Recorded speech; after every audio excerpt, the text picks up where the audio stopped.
Earlier this week, the BBC published, frankly, a hit piece for people who have been privately diagnosed with ADHD, calling into question whether or not these clinics are genuine or if they are just there to push medication. There were so many things wrong with this documentary, not least including the fact that the journalist appeared to have impersonated a woman with ADHD to gain access to a private Facebook group, lied about his symptoms to the private doctors, but was honest about his symptoms to the NHS doctor, and much more.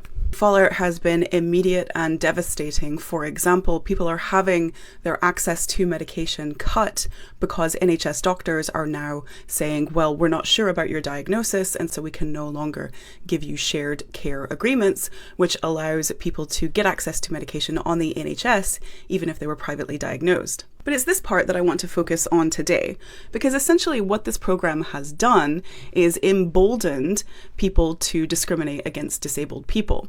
And here is one example where someone's reasonable adjustments were cancelled after the CEO of the company saw the program and decided, you know what, I don't think you really do have ADHD, and in fact, I'm now going to put you under a disciplinary. And to be clear, these diagnoses are perfectly valid. In fact, even the doctor from the NHS that was used as the gotcha doctor in this program has come out and pointed out that these private doctors not only are often also NHS doctors, but they are also regulated by NICE, the same regulatory body for the NHS.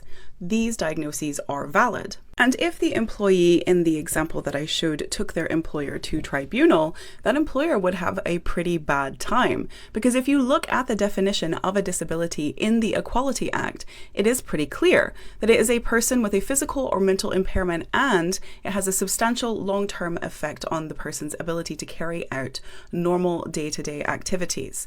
Now, one of the gold standards for proving that that is the case is a diagnosis from a registered doctor, which private doctors are. But you will notice here that it doesn't say that you have to have a diagnosis. That is the gold standard, but it is not the only way to prove that you have a disability.